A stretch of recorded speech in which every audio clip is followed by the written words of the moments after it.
ప్రార్థన. పరిశుద్ర ప్రేమ కలిగిన తండ్రి, నీకే వందనములయ్యా. దేవా, ఈ రోజంతా నీ రెక్కల చోటని కాచి దాచి కాపాడవు ప్రభువా. మేము ఏం పనిపాట్లు చేసినప్పటికీ ప్రతి దాంట్లో తోడుగా నీడగా ఉన్నావయ్యా. నీకే కోట్లాది వందనములయ్యా. తండ్రి, ఇదిగో అయ్యా, ఈ ప్రార్థనలో ఏకీవేస్తున్న ఎవరెవరైతే సోదరుడు కానీ సహోదరి కానీ ఎవరెవరైతే వింటున్నారో ప్రతి ప్రార్థన ఆలకించాయా, వారి స్థితిగతిని మార్చాయా. వారు ఎటువంటి విరిగి నలిగిన హృదయంతో ఈ వేదనకరమైన ఈ బాధనకరమైన సిచ్యువేషన్ గుండా వారు వెళ్తున్నారు, వారు వారి జీవితాల్లో అద్భుతాలు చూసే రీతిగా వారిని మలిచేయా.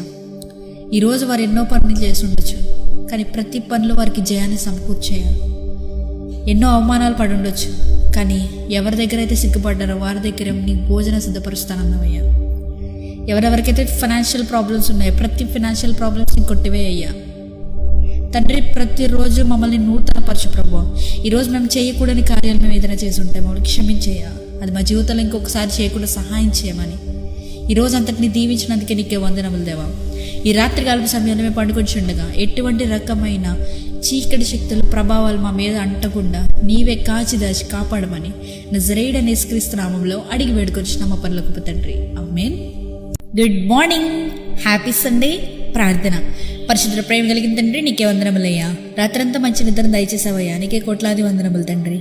దేవా, ఈ రోజు నీ మందిరానికి వెళ్ళి నిన్ను ఆరాధించి నేను ఘనపరిచే భాగ్యాన్ని మాకందరికీ దయచేయమని అడుగుతున్నామయ్యా. ఎవరెవరైతే ఈ రోజు మందిరానికి వెళ్ళబోచున్నారో వారందరిని ఆశీర్వదించే. వారి హృదయవాంఛలు ఎరిగిన దేవుడు కనుక వారు ఏ హృదయంతో అయితే సన్నిధి నుంచి ఇంటికి వచ్చేసరికి వారు ఆ హృదయం నుంచి విడుదల పొందాలయ్యా. ఈ రోజు ఎవరెవరైతే వెళ్ళట్లేదో, నీ బల్లలో పొందట్లేదో వారందరినీ చూడు. వారు ఏ స్థితిగతుల్లో ఉన్నారో మాకు తెలియదు, కానీ ప్రభువా, సమస్త స్థితిగతిని ఎరిగిన దేవుడు, వాటిని అర్థం చేసుకునే దేవుడు అయ్యా. తండ్రి దేవా, ఈ రోజంతా నీ కాపుదలు దయచే ప్రభువా. నీవే సూటిగా మాతో మాట్లాడయ్యా. నీ వాక్యం ద్వారా మాతో మాట్లాడమని, చర్చికి వెళ్ళేటప్పుడు వచ్చేటప్పుడు నీ కాపుదలు దయచేస్తారని నజరేయుడైన యేసుక్రీస్తు నామములో అడిగి వేడుకొచ్చిన మా పరలోకపు తండ్రి, ఆమేన్.